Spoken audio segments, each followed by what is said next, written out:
do you know what it is that you value? Because ultimately we're always choosing people based on our values. But if we prioritize one or two values over the rest, we might end up in a relationship that's not aligned for us.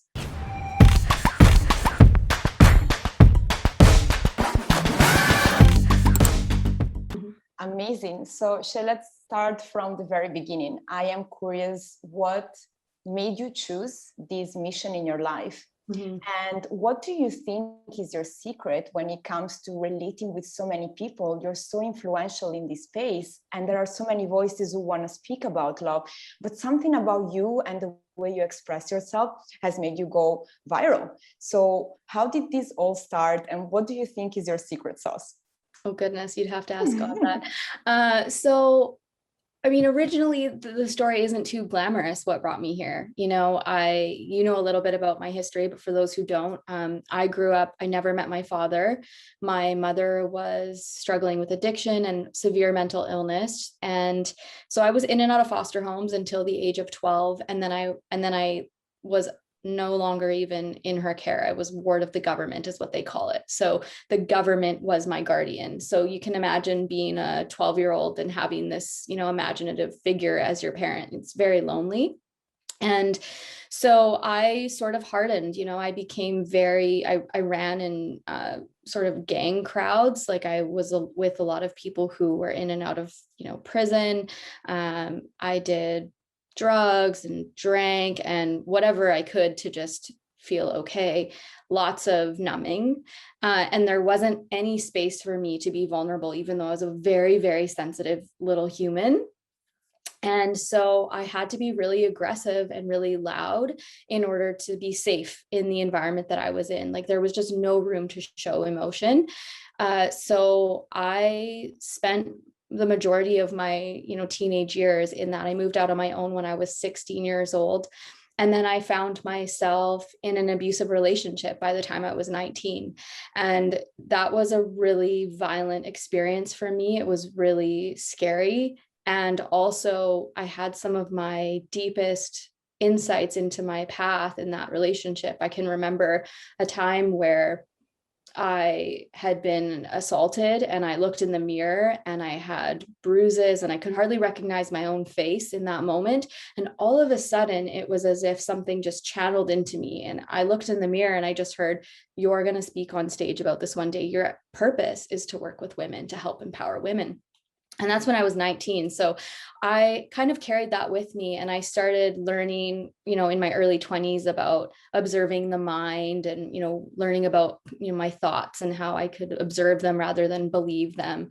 And I went down a path of, I would say superficial healing, where I didn't really look at my childhood wounds. I didn't really look at the really deep stuff that I had been through. And instead, I sort of just bypassed it and I went to love and light.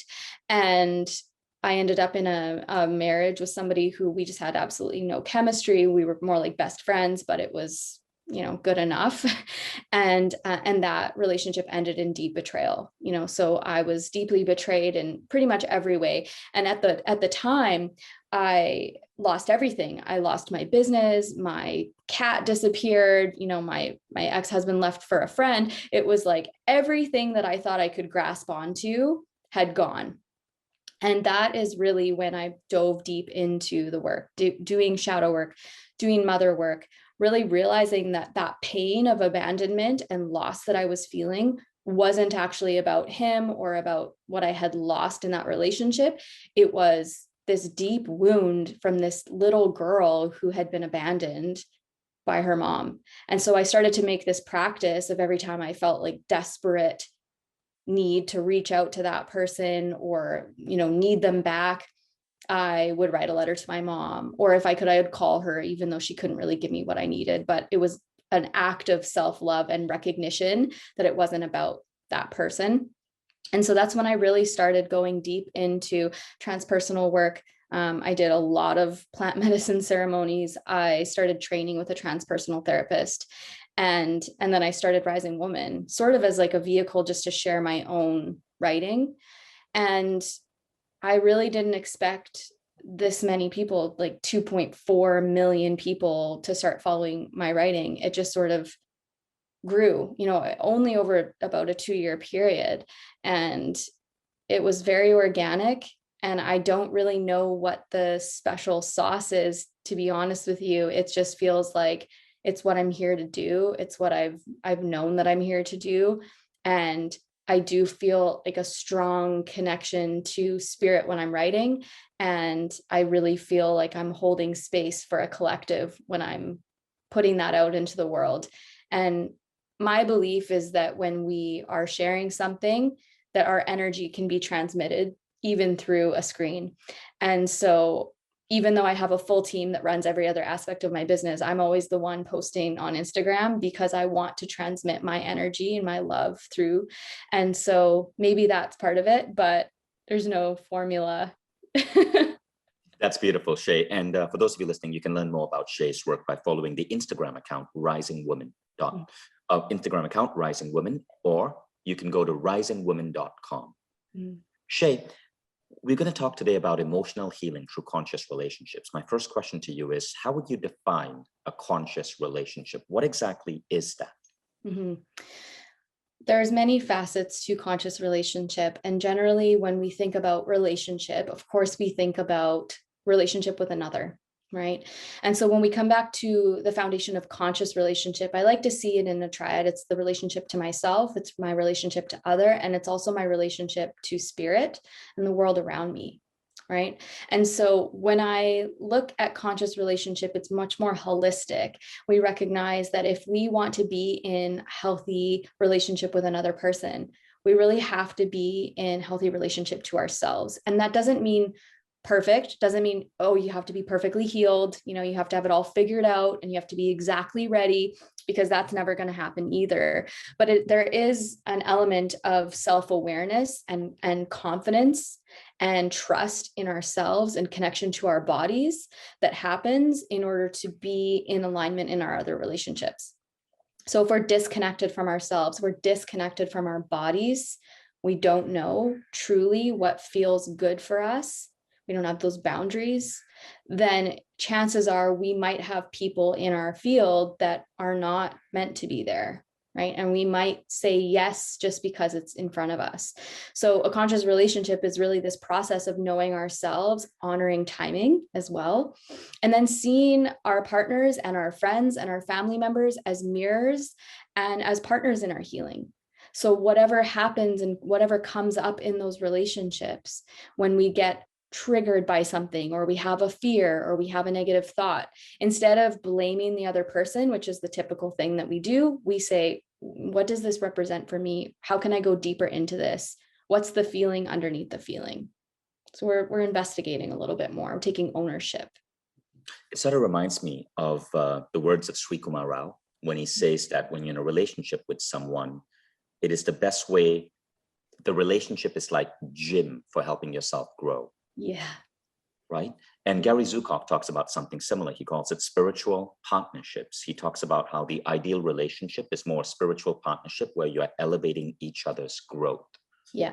But my question then is, where do you know to draw the line? You've been in an abusive relationship. Yes. Where do you know to draw the line where it's not just it's the relationship isn't just an act to making you grow. The relationship is downright abusive, and you got to start setting boundaries.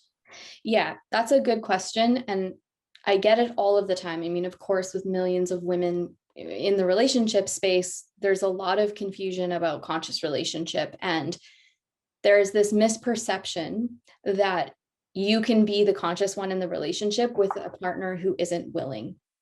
And so there's a lot of people who go into a relationship and they stay in a relationship that's clearly not okay. It's clearly not right for them. It doesn't even have to be abusive. It could just be clearly not aligned.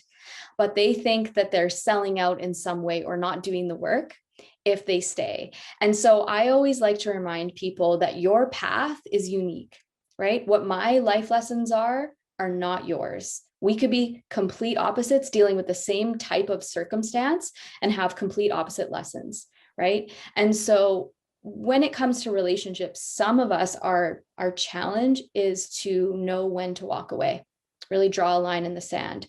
And for some of us, it's to learn how to stay in the game. Right.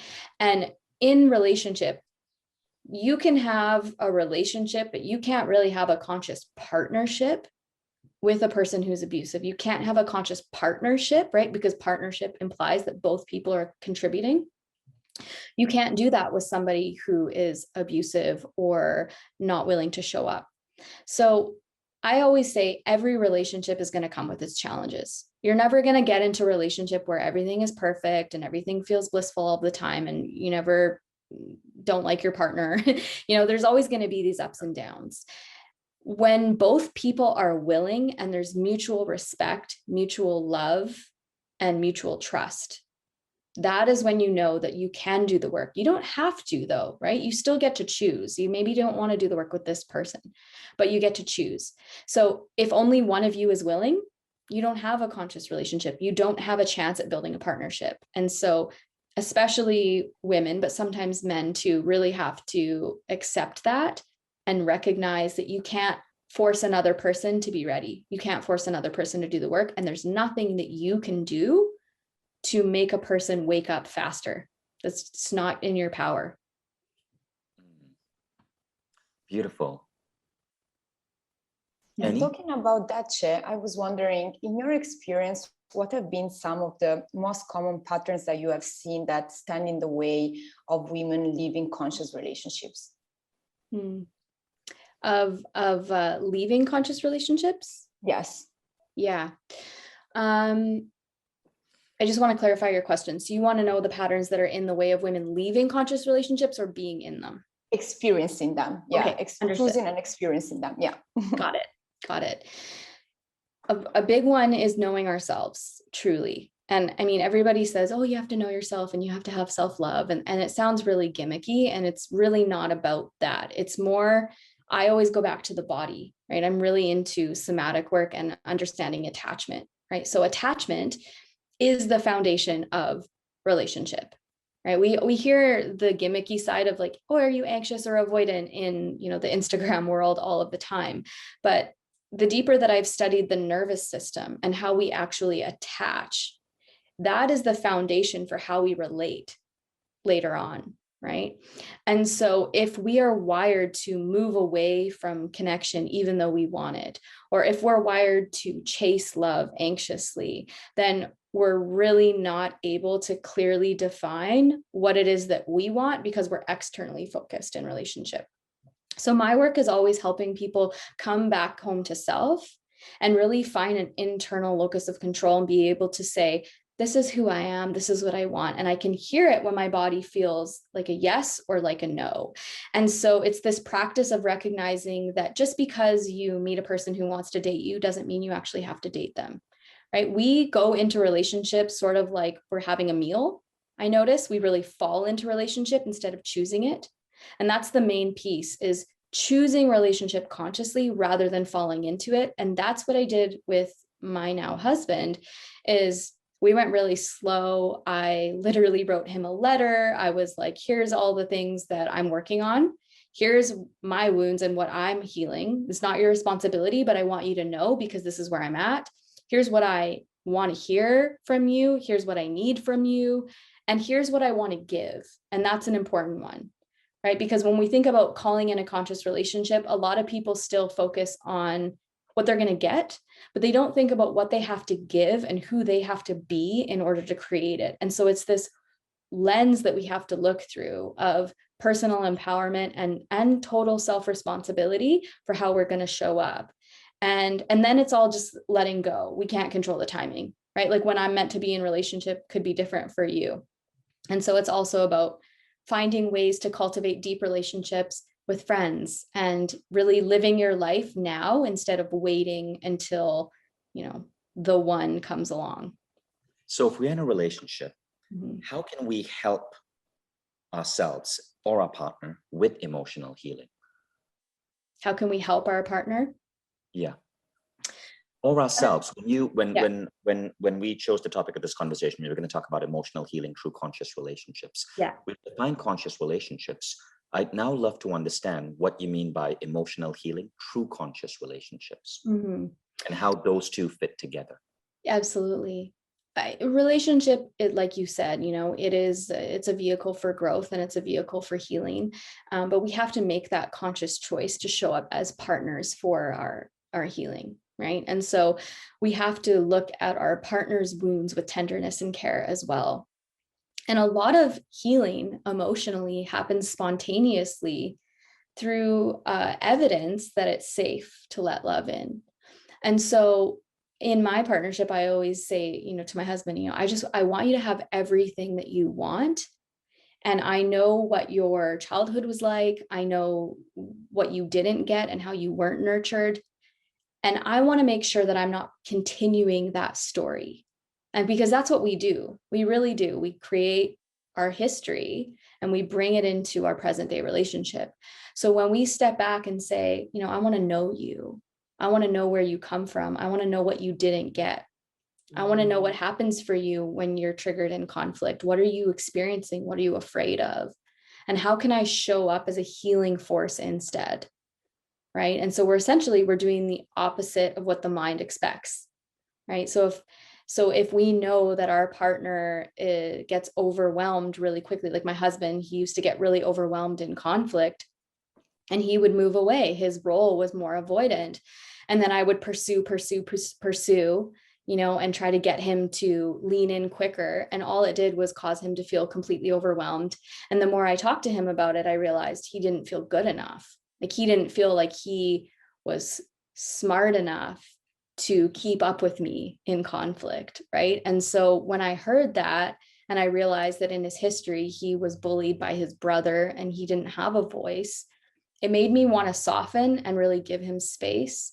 And then when I did that and I tended to my own inner child, he began to move towards me, right? And so we have to remember that sometimes when our partners do things that we don't like for example, him moving away from me, it actually gave me an opportunity to help heal myself. Because if he had just moved towards me every single time I wanted him to, I'd still have this lonely, anxious little girl inside that didn't know how to self-soothe. So he gifted me that opportunity. And the more I leaned into that in myself, the more he was able to show up. And so that pattern moved out of both of our systems by, self-responsibility and mindfulness. And so there's many opportunities for us to show up for each other and practice giving and receiving love so that our nervous systems can finally practice what it's like to be in secure connection, right? Which is I can be in relationship with myself. I can be aware of my body and myself and my needs and my boundaries, and I can make room for your reality. And so we're no longer triggered by the fact that our partner maybe doesn't agree with everything that we say or does things differently from us. So we can become a team instead of enemies, which happens often, unfortunately. I really loved your question when you said that you stopped and asked your husband, what are you afraid of and how can I be a healing force in that? I found that very powerful. And I see from the chat that a few of our students also found that a very powerful question. And Shay, I wanted to ask you, I know that you work a lot with the body, and particularly as women, but as men as well, we are very dissociated from our bodies. And often we treat the body as an enemy and not really an ally in understanding better how to navigate the world. So what is some of the work that you do in helping people get back into attunement with their bodies? Yeah. Well, I want to clarify here that, the core of emotional healing is really being able to trust ourselves again, right? We want to trust ourselves. And when we've had a rupture in a relationship, when we've experienced trauma, when we didn't have our needs met, what will happen is that we will get disconnected from our bodies, because in some ways it's safer to leave our bodies than to be in them and experience the pain and the discomfort, right? So it's a protection mechanism. So if we're disconnected, first, we want to just honor the fact that we knew how to survive. And even though our coping mechanisms might not be serving us now, they were at some point, right? And so when we're disconnected from our bodies, again, we're not able to discern what's right for us, and we might miss out on red flags.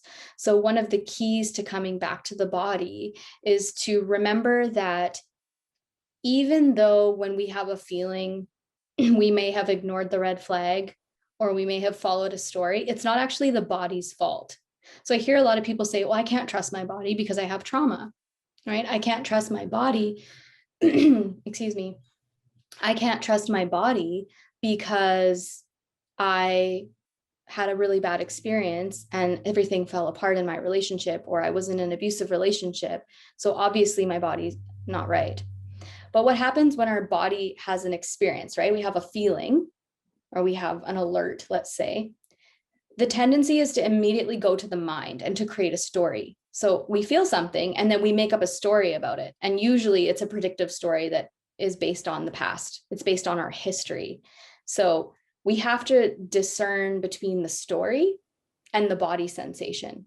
So it's this process of returning to the body and saying, okay, I have a sensation. I'm not going to make a story about the sensation. What's the feeling, right? Maybe it's anger. Okay, what's underneath the anger, right? Sadness. What's underneath the sadness? It's a longing. Okay, what's underneath that longing? It's a desire for, this is the need, right? So in relationship or in dating, we tend to go with those surface emotions. So we might either, show our sadness or we'll show our anger, but we don't know how to access those deeper layers to ask for what we need or to know what we want. And so a little practice that I like to do, it's just called arriving, is really you feel your bum on the seat, right? You take a look around the room and you just feel your body while noticing what's in the room. And you just notice your breath and you notice the colors in the room and the shapes and the things that are around you. You look at the ceiling, you look at the floor, you look behind you, right? Like as animals, what do we do when we go in, when an animal goes into a room, it scans the perimeter, wants to make sure that everything's safe first. We don't do that. So then our nervous systems are like this, right? So it's little simple practices of being in the body where we can learn to slow down and actually listen. And, that somatic practice is so simple, but it actually does help the nervous system regulate. So I want to invite members of the audience. We have 300 people live with us today. So I want to invite you to participate in this conversation and ask your biggest questions on the topic of conscious relationships and healing trauma through conscious relationships.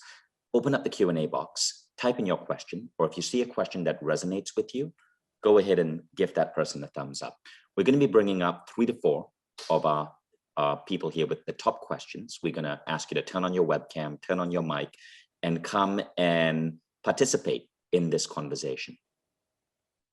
Great. So go ahead now. I want to give you all a moment to just click on the Q&A box and type in your question.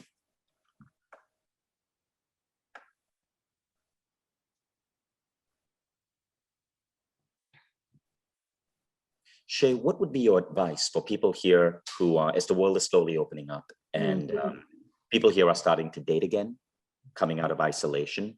What would be your advice to know if, when we go out with someone and we meet someone for the first time, what should we be looking for?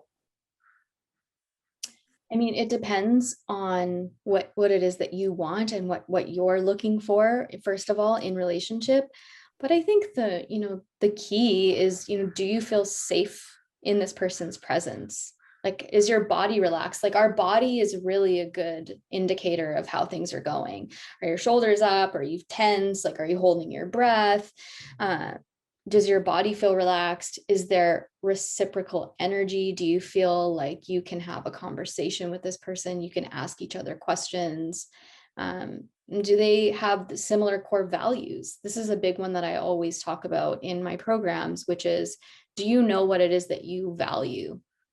Because ultimately we're always choosing people based on our values. But if we prioritize 1 or 2 values over the rest, we might end up in a relationship that's not aligned for us, right? And so really finding out, who is this person? What do they stand for? And what do I stand for? And is that aligned? The other piece too around dating is knowing when you're going out, why you're going. Because I actually get a lot of women who tell me that they went through a breakup, 6 months or a year ago, or, the world is opening up. And so they feel like they should get back out there. And whenever I hear that, I say, should you? Or do you really want to? Like, is something really pulling you to that? Because I am of the belief that you don't have to go out and date 100 people in order to find a partner. I mean, we all have our own path, but I've always felt that you're going to meet a person when it's time for you to meet a person. So when I was going through my divorce, people were like, if you want to meet a partner, you got to get out. And I was like, no, I actually could just sit on my couch and my partner would walk through the door when it's time, because I'm not in control here.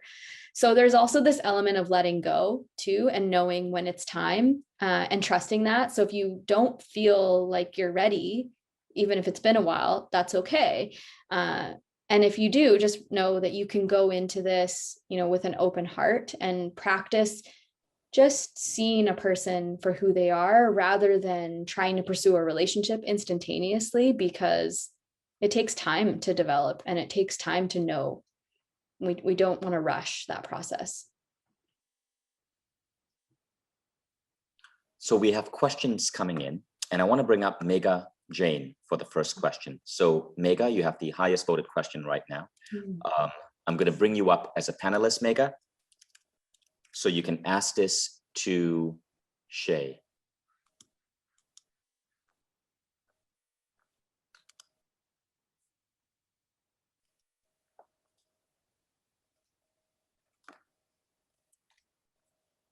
Megha, you're now a panelist. Hi, Megha. Hi. Am I seen? Megha, do you want to turn on your webcam? Or if you don't want to, you can just go with voice. Okay. I want to, but there is some technical problem that I cannot turn on my video. I would love to do that. Let me just see if I can. Megha, don't worry about it. You can just ask the question. Okay, so my question is, sometimes we don't know that when to leave the relationship. When we are in relationship, there are some ups and downs. So how do we know? Sometimes we do ask ourselves, as Sheleana said, that, no relationship is perfect. But what is, like, sometimes our inner voice says that it is not going to work out any time. And then when you want to when do you want to think that, yes, this is enough, we cannot take it anymore? Because every time we have a second thought that we can, if we do something is wrong from our side. If we do something, it can work. So that's something I am always confused I about. understand. Yes, thank you, Megha. So what I'm hearing is you want to know when to draw the line. Oh, there you are. Nice to see your face. Beautiful. So you want to know, when do we end a relationship? How do we know if it's right to end the relationship or if we should stay? Because every relationship has its ups and downs, as you say. And so how do we know if it's actually a problem? And this is a very nuanced question, right? So we always want to be mindful that every relationship is so unique. So unless I was actually with you and your partner and we were actually working together, it'd be really hard to say, okay, this is clearly working or it's clearly not working. Often we come into relationship with our own predetermined fears and anxieties about relationship. I'm one of those people. I call myself a catastrophizer. So when I was going through my engagement process with my husband, he couldn't even chew a certain way without me freaking out and thinking that I needed to end the relationship. Like everything freaked me out because I was really nervous and scared about making this commitment. So there are times where our mind is going to tell us that we're better off alone and that we should just leave and be independent and not be in relationship and go live on a mountaintop somewhere, be a hermit in the woods. Do you ever have thoughts like that? Like, I just want to be completely alone, right? Right. Yeah, definitely. Yeah. Very much. Okay. Understood.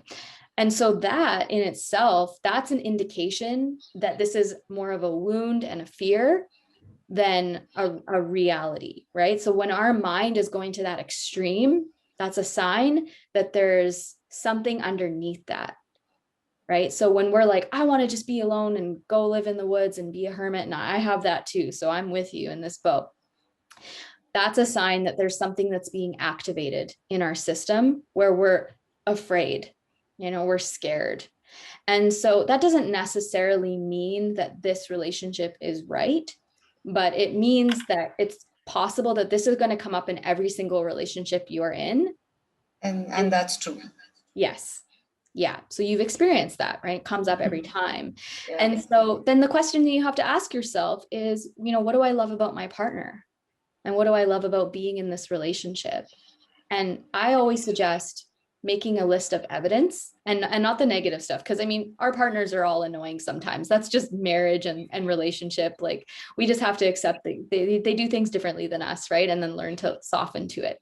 But what I'm suggesting is making an evidence list of all of the good things in this relationship, provided it's not abusive or anything like that. Like, if there's an abusive element, then I'm not speaking to this, right? But what I'm talking about is just a relationship that has its ups and downs.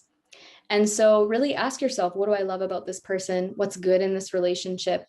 And when I'm triggered or when I'm activated and I want to run away, my mind is telling me things about this person. Is it true? Can I actually look at that list of how this person shows up and the way that they're committed to me and how the relationship actually is? Does that line up with the fear and the story that I have?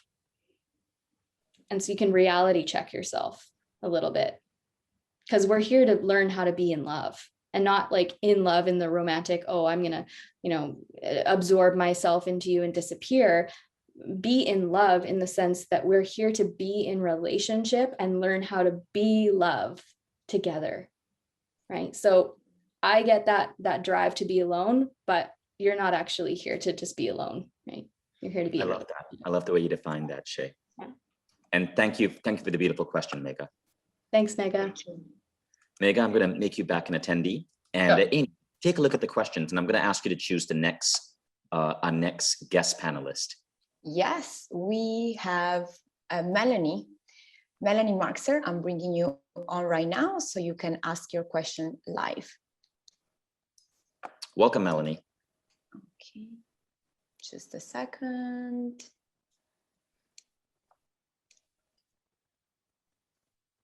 All right, you are about to become a panelist.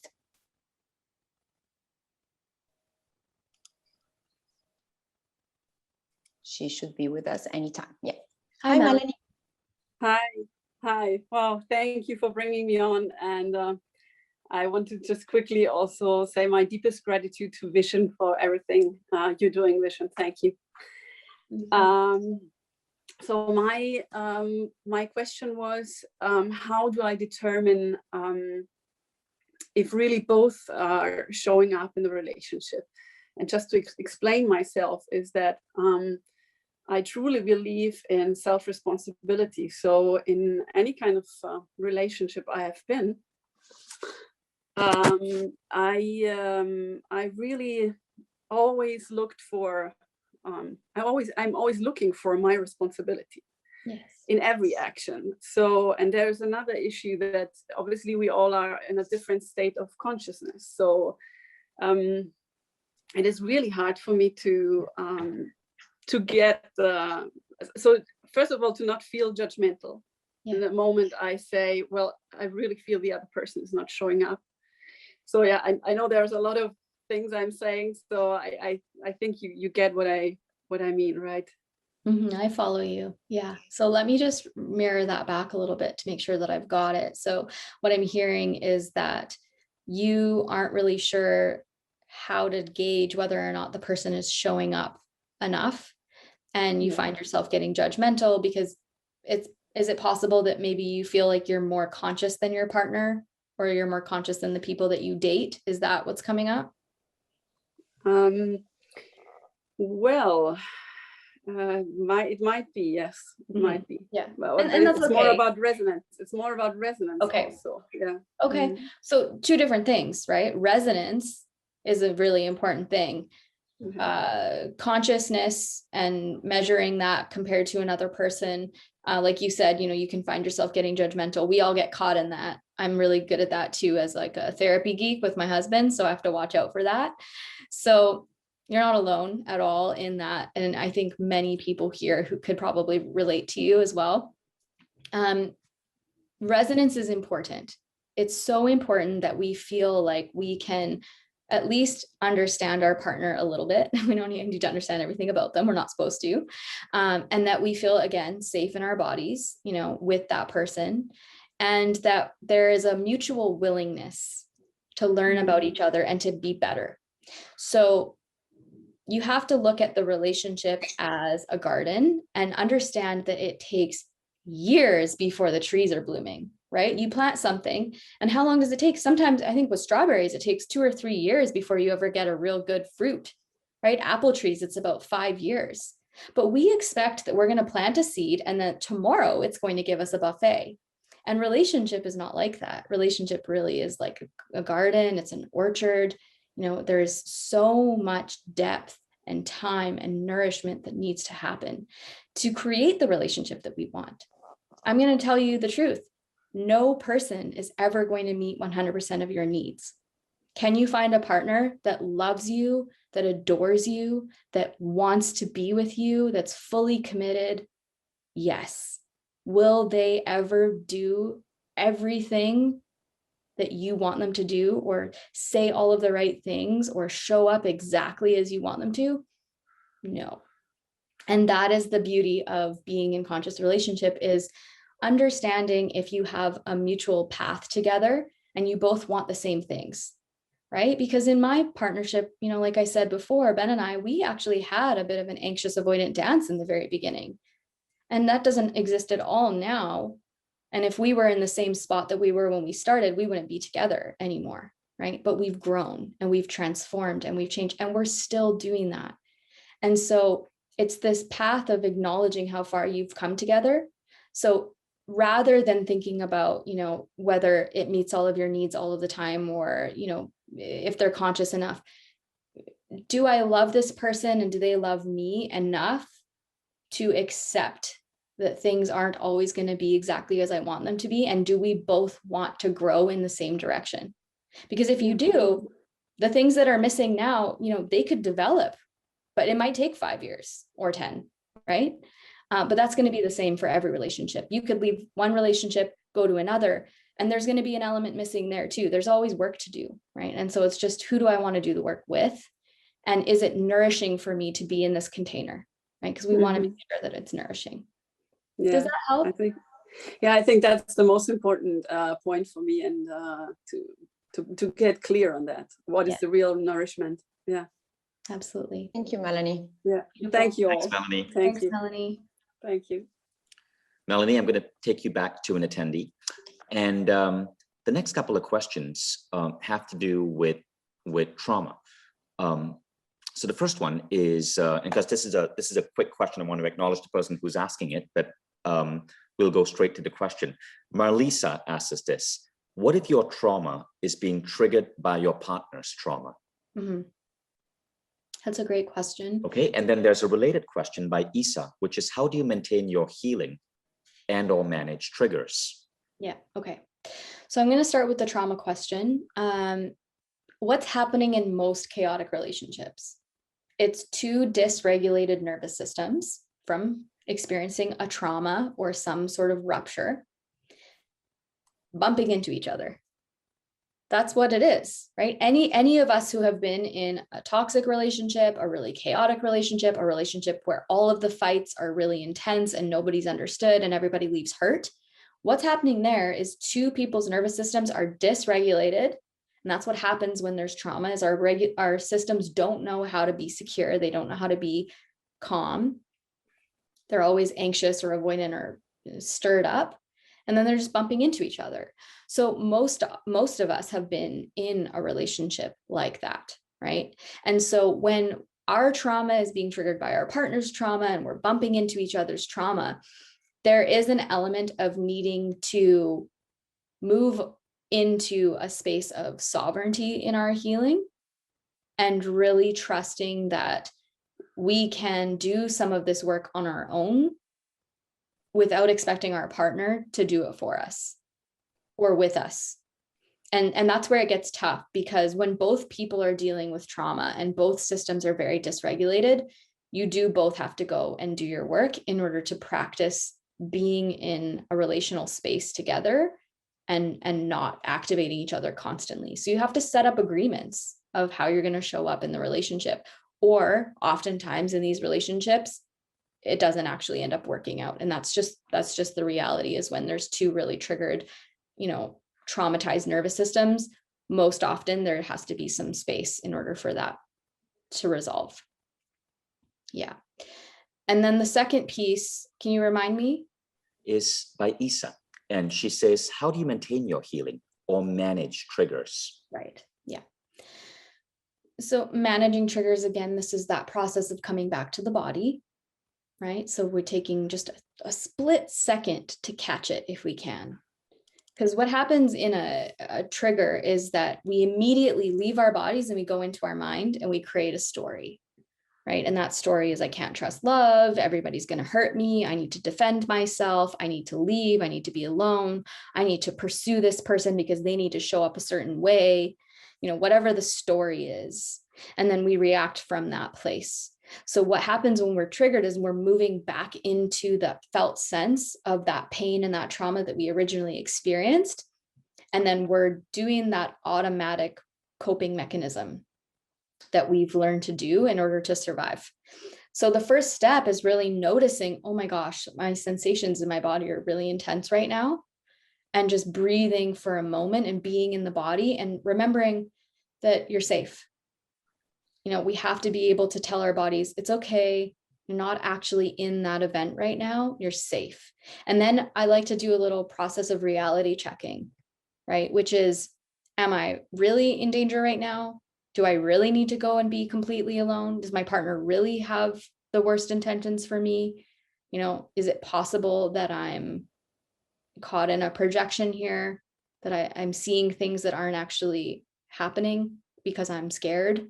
And then sometimes actually sharing what we're feeling in the moment. So if we can't fully be conscious and say what we're actually experiencing, we can just say, I'm feeling really scared right now. And that's what's true for me. And if that's all you can get out, that's a really good step to be vulnerable. It's about practicing vulnerability in the place of reactivity. And that's really, really hard. So you got to be gentle with yourself and remember that if you do it 10% of the time, that's a win.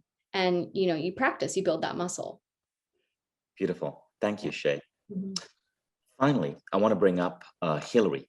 Hillary's asking a really interesting question. So Hillary, get ready to come on live. This is Hillary Wilmer.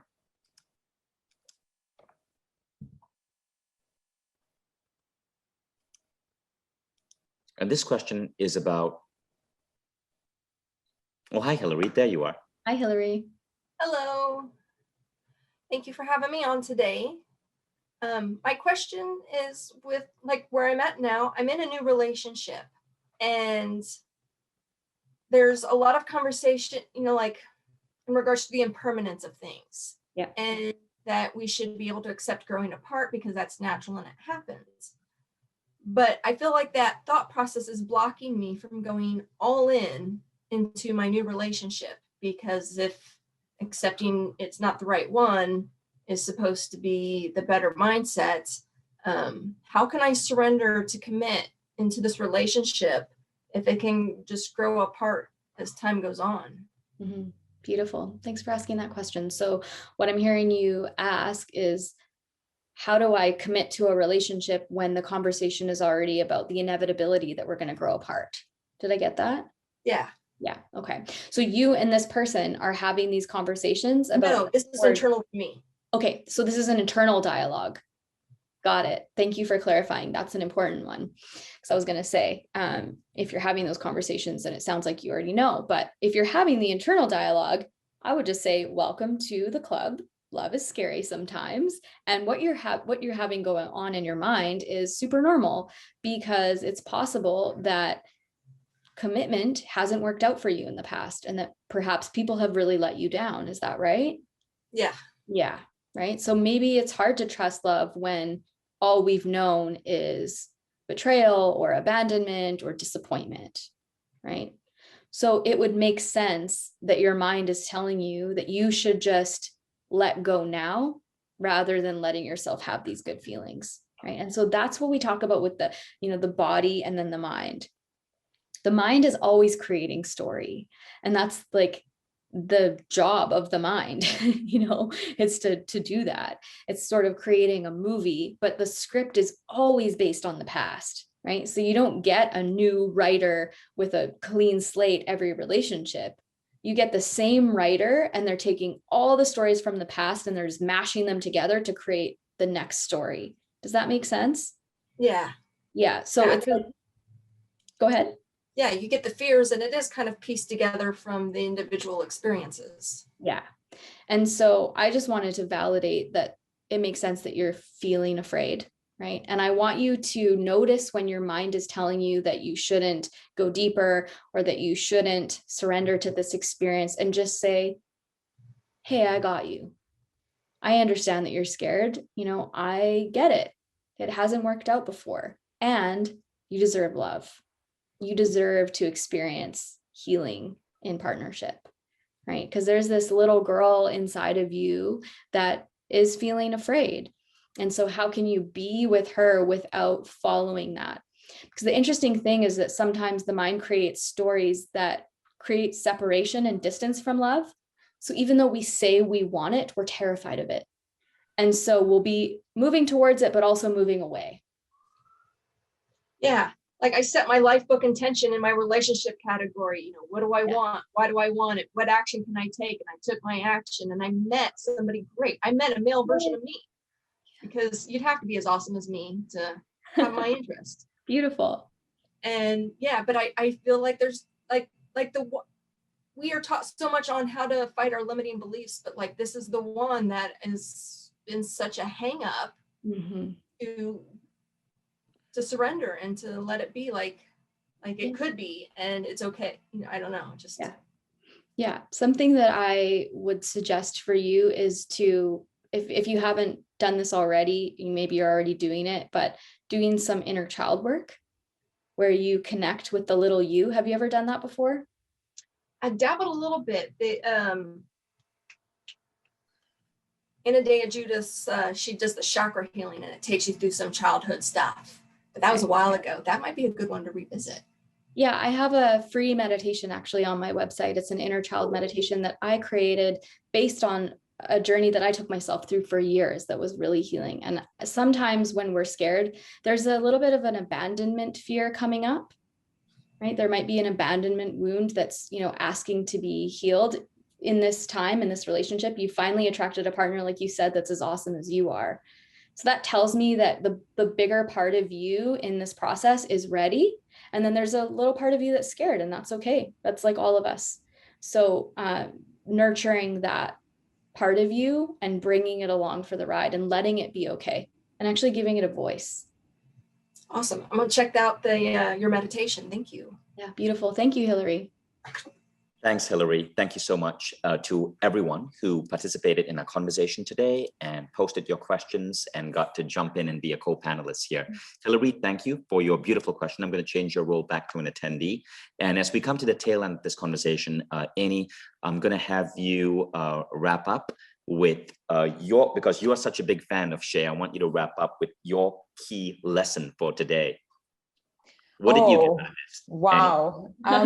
No pressure. Well, there's one thing that really touched me out of many that you said, Shay, and it was the practice of vulnerability instead of reactivity, because I find that to be key in relationships, and having that awareness of being able to check in with yourself and saying, this is what I'm experiencing right now, which is so aligned with what you were talking about, stepping back into your body, knowing what your reactions are. For me, that reminder is what I'm walking away with. And if I could ask just one last question for me, it would be, what is one practice that you would advise for anyone who wants to enter this journey of healing? And maybe what is that one practice that for you is a non-negotiable that you always go back to? That's a great question. That's a good question. So there's so many things, but I think one of the main ones is going to be going many layers deep whenever there's a feeling. So I always like to ask you, what are you feeling? right? And then what's underneath that feeling, and what's underneath that feeling, and what's underneath that feeling, until you get to the core, right? And I find that in relationship, that is the most important thing, is to actually truly understand what is happening inside, right? Because we project so much at our partners back and forth, so much reactivity, so much anger, so much blame, right? It happens to all of us. So truly, a really peaceful relationship can only exist when we really understand ourselves, and when we can be empowered and be in our truth and speak our needs and our fears and our desires directly. So always asking what's underneath that. That's a really simple practice to do. And it doesn't matter if you're in relationship or out. That's how you get to know yourself. Thank you, She. That was beautiful. Beautiful. Thank you, She. So you can follow our speaker today on Instagram at Rising Woman, or on the web at risingwoman.com. Thank you so much, everyone, for joining us. Thank you, She. Thank you, Amy. Thank you, everybody. Thank you.